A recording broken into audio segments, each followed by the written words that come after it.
There is a huge colourful parade in New Delhi at Rajpath. इस दिन एक बड़ी और रंगीली परेड होती है जो कि नई दिल्ली राजपथ पे होती है। Our president takes the salute of the parade.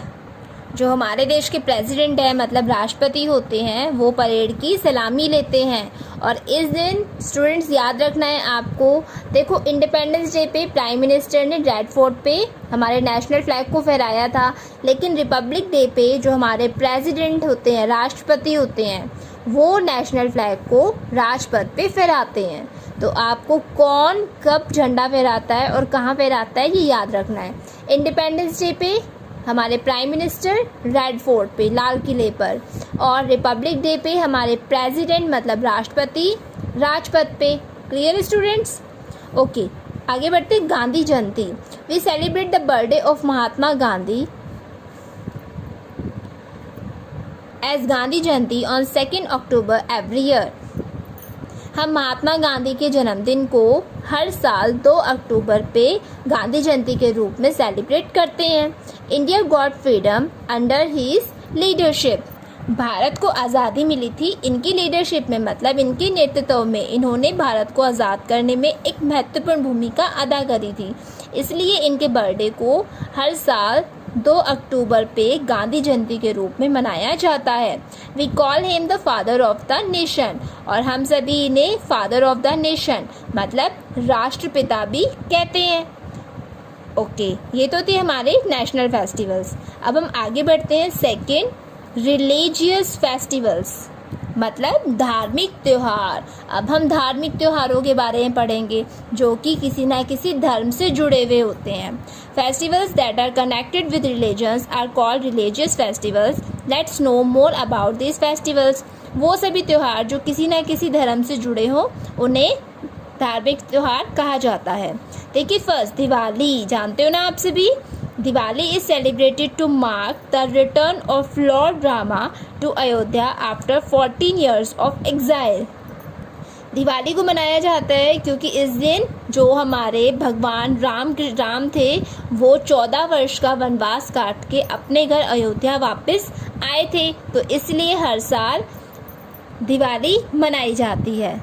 Shri Ramchandra के 14 वर्ष के वनवास काटकर अपने घर अयोध्या वापस आने की खुशी में हर साल दिवाली मनाई जाती है। People clean and decorate their houses with clay lamps and candles. तो सभी लोग अपने घरों को साफ करते हैं और इस दिन सभी लोग अपने घरों को सजाते हैं मिट्टी के दियों से और मोमबत्तियों से। Children burst crackers after worshipping Lord Ganesha and goddess Lakshmi in the evening. जो बच्चे होते हैं वो सही पटाखे फोड़ते हैं जब शाम को भगवान गणेश और देवी लक्ष्मी की पूजा हो जाती है। उसके बाद सभी बच्चे पटाखे फोड़ते हैं। बर्स्ट का मतलब फोड़ना, क्रैकर्स का मतलब पटाखे। तो सही बच्चे पटाखे फोड़ते हैं ना, लेकिन ये पटाखे फोड़ना गलत है, इससे एयर पोल्यूशन होता है। तो बेटा पटाखे नहीं फोड़ने चाहिए। आप किसी और तरीके से भी इंजॉय कर सकते हो।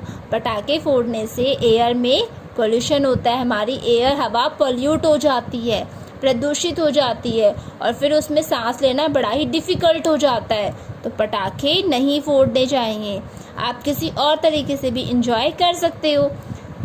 सेकंड देखिए Dussehra. It is celebrated to mark the victory of Lord Rama over Ravan. यह रावण पर भगवान राम की जीत को चिन्हित करता है, बताता है। इस दिन क्या हुआ था, भगवान श्री राम ने रावण को मार दिया था और वो विजयी हो गए थे, उन्होंने जीत हासिल करी थी। तो इसलिए इस दिन को दशहरे के रूप में मनाया जाता है क्योंकि इस दिन बुराई पर अच्छाई की जीत हुई थी। On this day effigies paper dummies of Ravan, Meghnath and Kumbhakarna are burn. और इस दिन क्या होता है, देखिए एफिजीज मतलब पुतले। इस दिन जो पुतले बनाए जाते हैं रावण के, मेघनाथ के, कुंभकर्ण के, इनके पुतले बनाए जाते हैं और उन्हें जलाया जाता है। आपने देखा भी होगा ना, दशहरे पे क्या होता है, रावण का एक बहुत बड़ा पुतला बनाया जाता है। कई जगह उसके साथ मेघनाथ और कुंभकर्ण के पुतले बनाए जाते हैं और फिर उन्हें जलाया जाता है। It is a symbol of victory of good over evil. ये जो दशहरा है, ये दशहरे का त्यौहार है, ये बुराई पर अच्छाई की जीत का सिंबल है, मतलब उसका प्रतीक है। तो देखो, जो रावण था वो बुरा आदमी था बहुत, और राम जी बहुत ही अच्छे इंसान थे, तो उन्होंने इस दिन उसे मारा। तो इस तरीके से बुराई पर अच्छाई की जीत हुई। चलिए आगे बढ़ते हैं। Eid, it is celebrated after Ramzan, ये रमज़ान के बाद मनाई जाती है। Ramzan is the Holi month in which Muslims observe fast. Ramzan एक पवित्र महीना होता है जिसमें जो मुस्लिम्स लोग होते हैं वो फास्ट रखते हैं, व्रत रखते हैं। The celebration begins after sighting the moon. Celebration फिर स्टार्ट होता है जब चांद को देख लिया जाता है। तो इसमें चांद को देखने के बाद सेलिब्रेशन शुरू होता है। पीपल गो टू मॉस्क्यू, लोग मॉस्क्यू में जाते हैं, मतलब मस्जिद में जाते हैं। They greet each other and eat sevai, तो वो सभी एक दूसरे को बधाइयाँ देते हैं और सेवई खाते हैं। तो ये ईद जो है वो मुस्लिम्स का फेस्टिवल्स है। नेक्स्ट देखो, Guru Parv, the birthday of 10 Sikh gurus are celebrated as Guru Parvs. 10 Sikh gurus के बर्थडेज को गुरु पर्व के रूप में मनाया जाता है।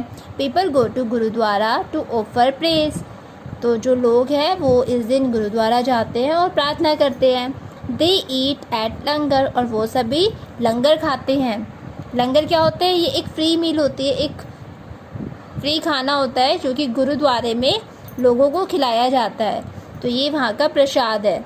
They take out procession call Prabhat Pheri, तो ये सभी एक प्रोसेशन मतलब एक जुलूस निकालते हैं जिसे कि प्रभात फेरी कहा जाता है। तो आप सभी जानते हो इसके बारे में। चलिए अब आगे बढ़ते हैं। देखो नीचे पिक्चर्स भी दी गई है, दिवाली, दशहरा, ईद, गुरु पर्व। तो ये कुछ फेस्टिवल्स की पिक्चर्स हैं। सम रीजनल फेस्टिवल्स। अब देखो कुछ रीजनल फेस्टिवल्स के बारे में बताया गया। रीजनल फेस्टिवल्स होता है क्षेत्रीय त्यौहार जो कि एक क्षेत्र विशेष में मनाए जाते हैं। Durga Puja is celebrated in Orissa and Bengal. देखो, दुर्गा पूजा एक रीजनल फेस्टिवल है जो कि उड़ीसा और बंगाल में मनाया जाता है। Ganesh Chaturthi is celebrated in Maharashtra. Navratri is celebrated in Gujarat. तो ये कुछ रीजनल फेस्टिवल्स हैं जिन्हें कि इन क्षेत्रों में, इन जगहों पर विशेष रूप से बहुत ही धूमधाम से मनाया जाता है। तो ये हुए रीजनल फेस्टिवल्स। आपको याद रखना है, दुर्गा पूजा को विशेष रूप से उड़ीसा और बंगाल में मनाया जाता है, गणेश चतुर्थी को महाराष्ट्र में और नवरात्रि को गुजरात में। ये वैसे और जगह भी सेलिब्रेट करे जाते हैं, लेकिन